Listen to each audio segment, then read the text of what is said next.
Nadie imaginaba que, detrás de los relatos conocidos sobre Jesús, existiera un vacío tan grande. Durante generaciones, millones de personas aceptaron la idea de que lo que sabían sobre él era todo lo que podía saberse. Pero había algo más. Algo que se mantuvo en silencio. Y mientras las enseñanzas canónicas eran proclamadas en templos, libros y sermones, una pregunta comenzó a rondar entre los pocos estudiosos que sospechaban la existencia de algo oculto. ¿Qué pasaría si la historia estuviera incompleta? El mundo, sin saberlo, había aprendido solo una parte. Y ese fragmento faltante no era pequeño. Era un testimonio antiguo, un eco de voz que parecía provenir directamente de Jesús, pero que durante siglos fue considerado inapropiado, peligroso, incluso desestabilizador. No era un rumor, no era una leyenda. Era un evangelio, el Evangelio de Tomás, un manuscrito real escrito hace casi 2000 años. Este evangelio no se perdió por accidente. No se extravió entre guerras o incendios como otros textos antiguos. Su desaparición fue más profunda, casi intencional. Por razones que se revelarían más adelante, fue silenciado por manos poderosas que consideraron su contenido demasiado distinto, demasiado revelador, demasiado desafiante. Porque en él, Jesús no aparece como en los relatos tradicionales. En sus líneas, Jesús habla de un modo que pocos estuvieron dispuestos a aceptar, directo, íntimo, espiritual, sin parábolas largas ni milagros espectaculares, solo palabras. Frases cortas que parecían contener un misterio mayor. Durante siglos, este evangelio fue apenas un murmullo en los bordes de la historia. Se mencionaba en discusiones teológicas antiguas, casi siempre para condenarlo. Pero nadie lo había visto realmente. Nadie conocía su verdadero contenido. Era como una sombra que acompañaba a la fe, pero sin rostro, sin voz, sin forma. Hasta 1945. En un desierto egipcio, sellado dentro de una jarra de barro, un manuscrito esperaba. No estaba perdido, estaba escondido. Y cuando finalmente salió a la luz, todo cambió. Porque ese descubrimiento obligó al mundo a mirar hacia atrás y preguntarse: ¿qué más se ocultó en los primeros días del cristianismo? Y para entenderlo, había que regresar al principio, a ese tiempo en el que la fe aún no tenía libros oficiales, ni doctrinas rígidas, ni evangelios prohibidos. Para comprender por qué el Evangelio de Tomás fue ocultado, él, el narrador silencioso de esta historia, debía llevar al espectador hacia los primeros días del cristianismo, un tiempo muy distinto al que solemos imaginar. No había templos majestuosos, ni concilios formales, ni una Biblia encuadernada. Lo que existía era un movimiento vivo, diverso, disperso a través de ciudades, aldeas, valles y desiertos.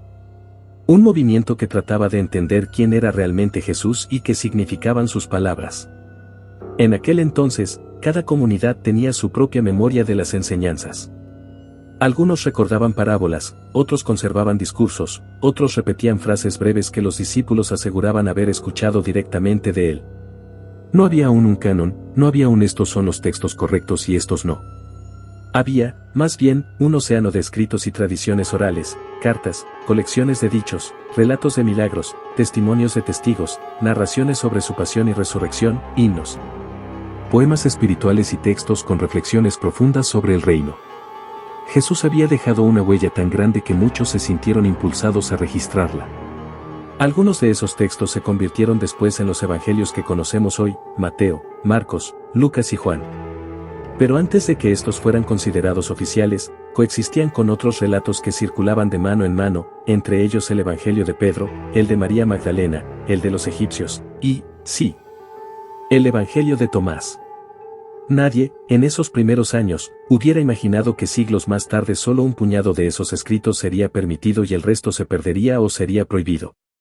Para ellos, lo importante era conservar las palabras, atesorarlas, transmitirlas. De hecho, muchos estudiosos modernos consideran que algunos de estos textos, incluido Tomás, podrían contener fragmentos muy antiguos, quizá tan viejos como las primeras predicaciones de los apóstoles. La diversidad era enorme. Había comunidades que enfatizaban los milagros de Jesús, otras su pasión y resurrección, y otras, como parece haber sido el caso de quienes preservaron el Evangelio de Tomás, se concentraban en sus enseñanzas más profundas. Frases breves, casi como llaves espirituales que abrían puertas a la comprensión interior. En ese mundo sin un canon fijo, cada texto podía ser valioso. Pero esa libertad duró poco. Con el paso del tiempo, la iglesia institucional comenzó a tomar forma, y con ella surgió la necesidad de ordenar, definir, controlar. Y fue en ese proceso, a veces sutil, a veces brutal, donde algunos escritos comenzaron a ser elevados, y otros empezaron a desaparecer. Y entre esos textos que quedaron en la sombra, uno tenía un destino particular, el Evangelio atribuido a aquel discípulo inquieto y profundo: Tomás. A medida que la historia avanzaba, una figura comenzaba a destacar en medio del vasto mosaico del cristianismo primitivo: Tomás, uno de los 12 discípulos. Su nombre aparece en los evangelios oficiales, pero siempre como un personaje envuelto en cierta incomprensión. Algunos lo recuerdan como el incrédulo, el que pidió pruebas para creer. Otros, como los antiguos cristianos del Oriente, lo veneraban como un hombre profundo, reflexivo, capaz de ver más allá de lo evidente. Pero en realidad, Tomás era mucho más que la caricatura que se formó con el tiempo. Los estudiosos lo describen como un discípulo inquieto, un buscador. No aceptaba respuestas fáciles, ni se conformaba con repetir lo que otros creían. Cuando Jesús hablaba de ir a un lugar que los discípulos no conocían, fue Tomás quien se atrevió a preguntar: Señor, ¿cómo podemos saber el camino? No dudó por debilidad, sino porque su mente necesitaba comprender, explorar, llegar al fondo de lo dicho. Esa actitud, lejos de mostrar falta de fe, revelaba una búsqueda interior intensa. Por eso, no es extraño que una corriente muy antigua del cristianismo lo recordara como el discípulo que recibió enseñanzas privadas, revelaciones espirituales que Jesús le habría dado en momentos íntimos, lejos de las multitudes. Enseñanzas más profundas, más directas, más introspectivas. Aquellas que, según esa tradición, no todos estaban preparados para escuchar. Y es precisamente aquí donde surge el misterio del Evangelio de Tomás. El texto no lo presenta como un narrador. No lo muestra describiendo milagros ni eventos. Lo introduce como un receptor. Como aquel que escuchó palabras secretas, palabras que Jesús habría pronunciado para quienes buscaban la verdad más allá de lo visible. El Evangelio abre con una línea contundente: estas son las palabras secretas que Jesús dijo y que Dídimo Judas Tomás escribió. Ese título, por sí solo, cambia todo. Implica cercanía. Implica transmisión directa. Implica confianza espiritual. Pero más aún, coloca a Tomás en un lugar especial entre los discípulos, no por ser el más valiente o el más visible, sino por ser quizá el más introspectivo, el más dispuesto a mirar hacia adentro. El más obsesionado con entender el sentido profundo de las palabras de Jesús. Para muchos, esto explica por qué su evangelio tenía un tono tan distinto. Y al mismo tiempo, también explica por qué más tarde sería considerado peligroso. Porque si Tomás realmente recibió dichas enseñanzas, entonces su evangelio contenía una versión de Jesús que no todos estaban preparados para aceptar. Y así, comprendiendo quién fue este misterioso apóstol, la narración se dirige ahora hacia un punto crucial: la naturaleza del Evangelio de Tomás, aquello que lo hace tan único y tan diferente de todo lo que conocemos. ¿Qué clase de texto es este manuscrito que lleva su nombre? Cuando la figura de Tomás queda clara, la narración avanza hacia el propio texto que lleva su nombre. El narrador, guiando al espectador con suavidad y misterio, explica que el Evangelio de Tomás no se parece en nada a lo que estamos acostumbrados. No es una biografía de Jesús. No relata su nacimiento, sus milagros, su muerte ni su resurrección. No hay escenas, no hay viajes, no hay multitudes. Este evangelio es algo más íntimo, y más desconcertante. El evangelio de Tomás es, ante todo, una colección de palabras. No cualquier tipo de palabras, sino 114 dichos atribuidos directamente a Jesús. Dichos breves, enigmáticos, que parecen más puertas que frases. Cada uno es como una llave espiritual que invita al lector a entrar en un espacio interior. No se presentan conectados en un relato continuo, son declaraciones sueltas, como si fueran fragmentos de un conocimiento más grande que se entrega por partes, no por historias. A diferencia de los evangelios tradicionales, este texto no intenta convencer a nadie mediante milagros o profecías cumplidas. Se centra en el interior del ser humano. Habla de la luz que existe dentro de cada persona, del reino que no se encuentra en templos o montañas, sino en el propio corazón. Las enseñanzas suenan a veces como acertijos, otras como advertencias espirituales, y otras como revelaciones destinadas a quienes buscan algo más profundo que simplemente creer. El estilo es místico, casi meditativo. Cada dicho parece exigir que el lector se detenga, piense y contemple. Algunos estudiosos han comparado su estructura con colecciones antiguas de sabiduría espiritual, como los proverbios o ciertos textos orientales. Pero lo más sorprendente es que varias de las frases coinciden con las de los evangelios oficiales, solo que aquí aparecen de una forma más cruda, más directa, como si fueran la versión original antes de ser rodeadas de relatos. Para quienes lo descubrieron, el texto parecía una ventana nueva hacia las primeras enseñanzas de Jesús. Pero también revelaba una imagen diferente, un Jesús maestro interior, más filósofo espiritual que figura milagrosa. Un Jesús que no habla para las masas, sino para los buscadores. Y esa esencia, pura, introspectiva, despojada de narrativa, sería precisamente lo que más incomodaría a las autoridades religiosas siglos después. Porque un evangelio sin milagros, sin resurrección, sin estructura doctrinal, podía convertirse en una amenaza para quienes deseaban un mensaje uniforme y controlado. Así, al comprender la naturaleza misteriosa de este texto, la historia avanza inevitablemente hacia un punto aún más delicado, los elementos polémicos de su contenido. Aquellos que harían que este evangelio fuera visto como distinto, quizá demasiado distinto. Hay textos antiguos que han despertado más preguntas que respuestas, y entre ellos existe uno cuya voz parece susurrar desde las sombras, un evangelio que no narra milagros. Que no habla de tormentas calmadas ni muertos que regresan a la vida. En sus líneas no hay prodigios, solo palabras. Pero palabras que arden como fuego. Palabras que, durante siglos, incomodaron a muchos. En estas enseñanzas ocultas, Jesús no señala montañas lejanas ni cielos distantes. Habla del reino, sí, pero no como un trono externo o un futuro que caerá del cielo. Lo describe como algo que ya está aquí, escondido, silencioso, dentro del ser humano. Un reino interior. Un lugar que no se conquista caminando, sino despertando. Y esa idea, tan simple y tan peligrosa, fue una chispa que incomodó a autoridades religiosas. ¿Cómo sostener estructuras externas si el reino vive en el corazón? Aún más provocadoras son sus palabras sobre la luz. No una luz que cae desde el cielo, sino una luz que ya habita en nosotros, una chispa divina esperando ser reconocida. Jesús habla como si cada ser humano llevara algo de Dios dentro, algo que el mundo ha intentado apagar. Para quienes custodiaban la ortodoxia, aquello era casi una revolución, sugerir que la esencia divina no estaba confinada a templos o sacerdotes, sino depositada en lo más profundo de cada alma. Y entonces aparece el tema que más ha inquietado a quienes han leído estas líneas secretas, el autoconocimiento. Jesús dice que quien se conozca a sí mismo descubrirá la verdad, encontrará su origen y su destino. No es un camino de ritos, sino de despertar. No es obediencia ciega, sino revelación interior. Estas palabras, tan místicas y tan humanas, incomodaron durante siglos porque parecían acercarse demasiado a lo que muchos llamaban conocimiento prohibido.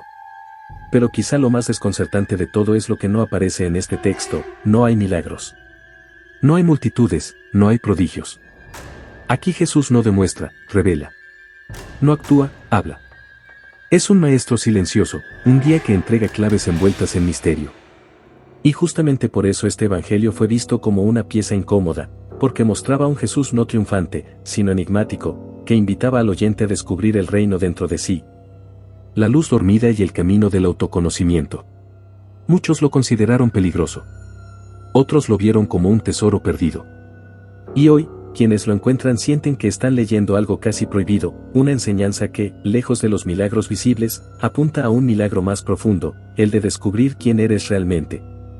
Pero si estas enseñanzas eran tan poderosas, tan llenas de misterio y luz interior, ¿por qué no las encontramos en las Biblias que hoy conocemos? ¿Por qué el Evangelio de Tomás quedó relegado a los márgenes, como si nunca hubiera existido? Para entenderlo, hay que viajar a un periodo turbulento, un tiempo donde la fe cristiana recién nacía y luchaba por definir quién era Jesús y qué significaban realmente sus palabras. Entre los siglos II y IV, el cristianismo se enfrentaba a su momento más delicado.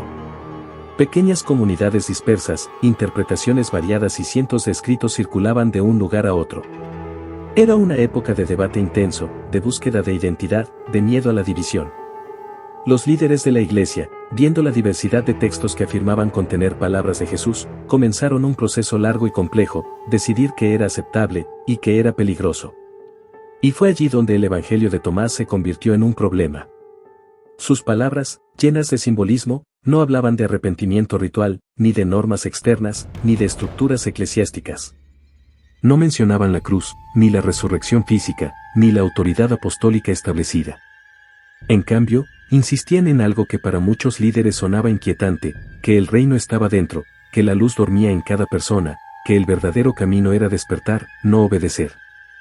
Los obispos temían que estas ideas dieran lugar a interpretaciones demasiado libres, ajenas al control doctrinal. Así, textos como el de Tomás fueron etiquetados como heréticos, sospechosos o inadecuados. No porque fueran falsos, sino porque eran difíciles de controlar. Su lenguaje poético permitía lecturas diversas, y en tiempos donde la unidad se veía como una cuestión de supervivencia, la diversidad era vista como amenaza. Además, surgió un movimiento que preocupó a los líderes, grupos conocidos por su interés en el conocimiento interior, el Gnosis. Muchos de ellos apreciaban el Evangelio de Tomás por su énfasis en la iluminación interna. Para las autoridades eclesiásticas, esto era suficiente para asociar el texto con ideas peligrosas. Y así, lentamente, fue arrinconado, criticado, descartado. Hacia el siglo IV, cuando se consolidó el canon que hoy conocemos, Tomás no solo quedó fuera, quedó marcado.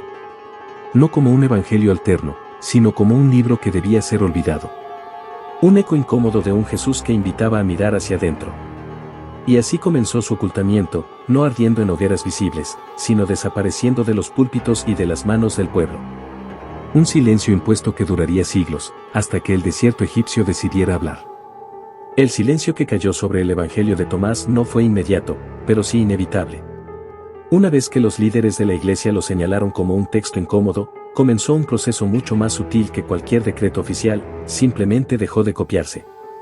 Y en un mundo donde los libros no existían sin manos que los transcribieran, donde la palabra vivía solo si alguien la escribía de nuevo, dejar de copiar un texto era, en esencia, dejarlo morir. Así, poco a poco, aquel evangelio que alguna vez circuló entre comunidades cristianas, que alguna vez iluminó a pequeños grupos de creyentes sedientos de sabiduría, empezó a desvanecerse. No hubo hogueras ardiendo en plazas públicas. No hubo soldados confiscando pergaminos. Lo que hubo fue algo más sutil y más efectivo, indiferencia institucional. Y esa indiferencia se convirtió en un silencio que se prolongaría por más de 1000 años. Con el tiempo, el Evangelio de Tomás dejó de aparecer en bibliotecas, dejó de mencionarse en sermones, dejó de estar presente en los círculos de estudio. Su memoria sobrevivió apenas en fragmentos sueltos, citas usadas por obispos que lo mencionaban solo para advertir sobre él, como quien habla de un fantasma para recordar que no debe invocarse. Pasaron siglos, generaciones, imperios, y el nombre de Tomás, el discípulo que supuestamente había recibido las palabras secretas del Maestro, fue quedando enterrado bajo capas de olvido. Los pocos que sabían de su existencia lo conocían solo por comentarios aislados, pequeños ecos en los escritos de los padres de la Iglesia, frases sueltas donde se lo mencionaba como un libro extraño, poco fiable, cercano a enseñanzas místicas que la ortodoxia ya no aceptaba. Nadie tenía el texto completo. Nadie sabía si aún existía en algún rincón del mundo antiguo. Era como si hubiera sido tragado por la arena del tiempo, borrado por un desierto que engulle todo lo que no es repetido, todo lo que no es preservado. Y sin embargo, el silencio no significa inexistencia. Lo que para muchos era un libro muerto, para otros era un misterio latente. Una pieza perdida del puzzle cristiano que, según algunos rumores, podía estar escondida en algún monasterio remoto, en algún cofre polvoriento o incluso bajo la tierra misma. Así comenzó un rumor que viajaría a través de los siglos, la idea de que un evangelio olvidado, casi enterrado por la historia, aún esperaba ser encontrado. Y aunque nadie imaginaba dónde ni cuándo aparecería, el desierto ya estaba guardando el secreto, esperando el momento exacto para revelarlo. El silencio parecía definitivo, hasta que, en 1945, el desierto egipcio decidió romperlo. Nadie lo esperaba. Nadie imaginaba que, después de más de 1600 años de oscuridad, un texto tan polémico volvería a ver la luz. Y, sin embargo, la historia del Evangelio de Tomás renació de la forma más inesperada posible, no en bibliotecas antiguas, no en excavaciones oficiales, sino en las manos de campesinos que buscaban fertilizante. En una región remota del Alto Egipto, cerca del pequeño poblado de Nag Hammadi, un grupo de hombres cavaba en las colinas secas en busca de tierra rica para sus cultivos. Entre ellos estaba un campesino llamado Mohamed Ali al-Samman. Nunca imaginó que ese día cargaría no solo tierra, sino un tesoro espiritual perdido. Mientras excavaban, encontraron una jarra de cerámica sellada, de casi 1 metro de altura. Al principio dudaron, ¿debían abrirla? ¿Podría contener un espíritu, un genio, una maldición? En aquellas tierras, los antiguos relatos aún pesaban sobre la gente. Pero la curiosidad fue más fuerte. rompieron la jarra.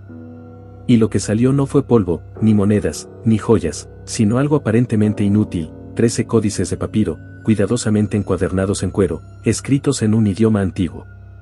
Los campesinos no lo sabían, pero habían desenterrado uno de los descubrimientos más importantes del cristianismo primitivo.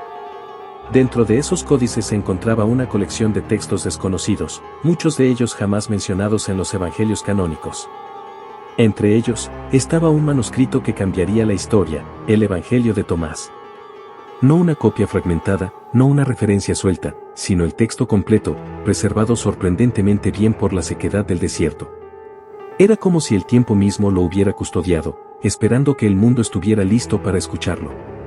Los códices pasaron de mano en mano, vendidos en el mercado negro, escondidos por miedo, casi quemados por accidente, hasta que finalmente llegaron a estudiosos que comprendieron su enorme valor. Cuando los expertos comenzaron a traducirlos, no podían creer lo que veían. 114 dichos atribuidos a Jesús, muchos de ellos desconocidos, otros parecidos a los evangelios. Y algunos tan misteriosos que parecían pertenecer a un Jesús más íntimo, más profundo, más enigmático.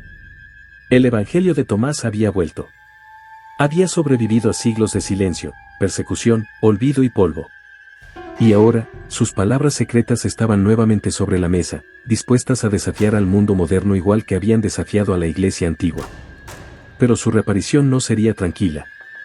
Al contrario, despertaría controversias, debates y preguntas que hasta hoy siguen sin una respuesta definitiva. El hallazgo del Evangelio de Tomás no solo sorprendió al mundo arqueológico, sacudió por completo el estudio moderno de la figura de Jesús.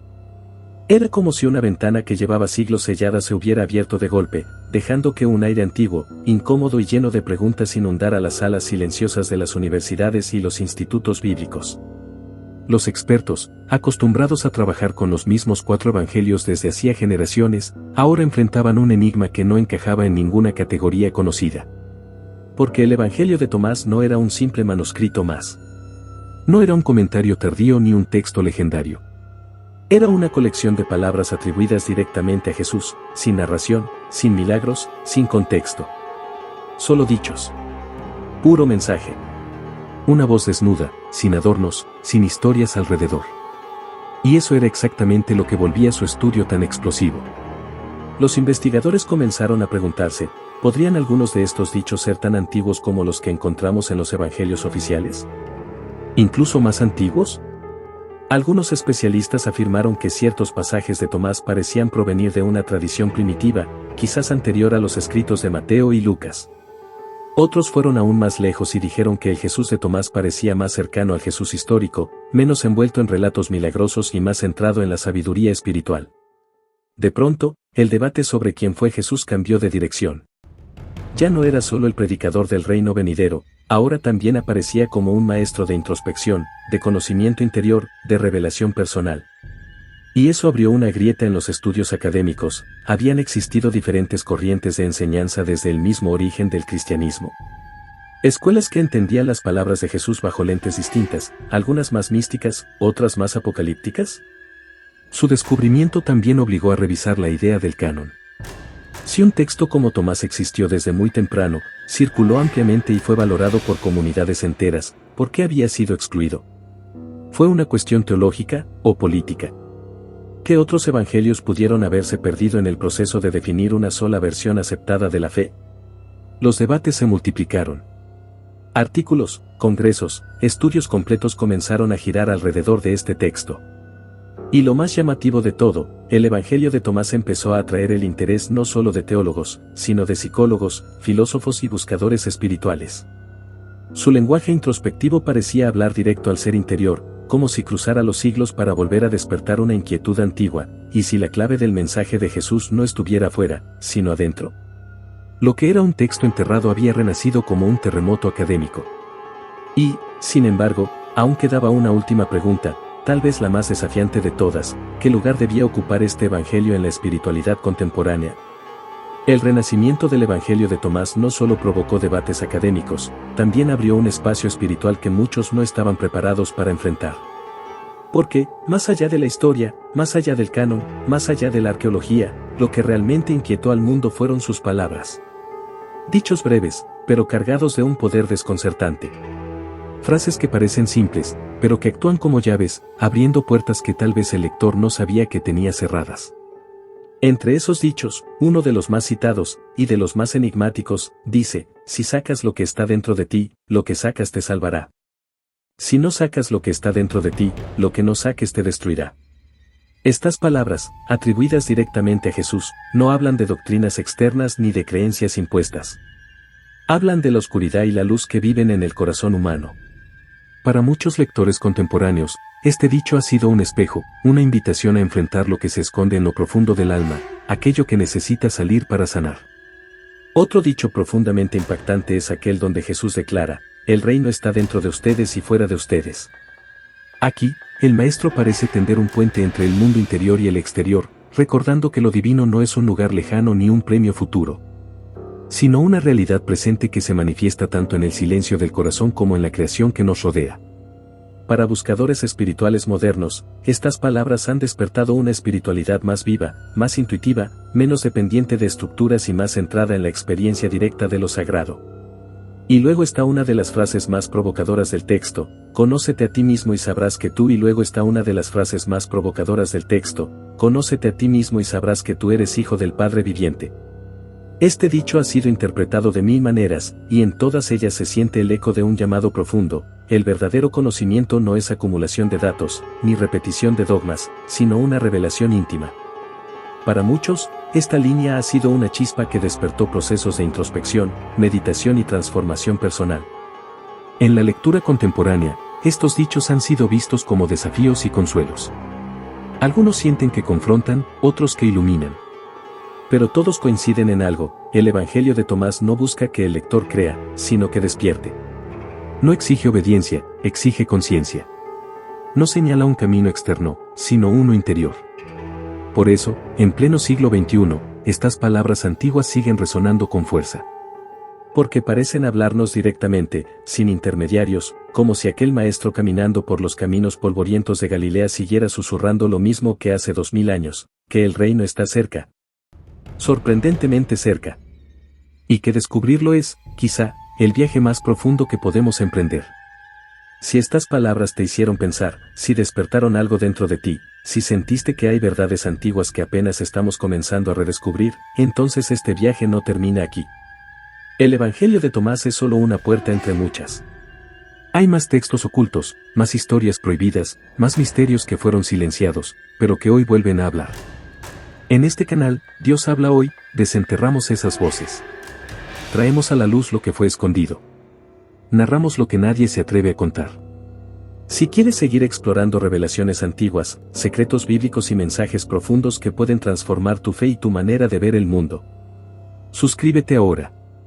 Activa la campana para no perderte ninguno de los próximos capítulos. Comparte este video para que más personas descubran estas verdades olvidadas. El conocimiento no se oculta, se comparte. Y aquí, juntos, seguiremos descubriendo todo lo que la historia intentó silenciar. Bienvenido a Dios dice hoy, donde la palabra antigua vuelve a despertar.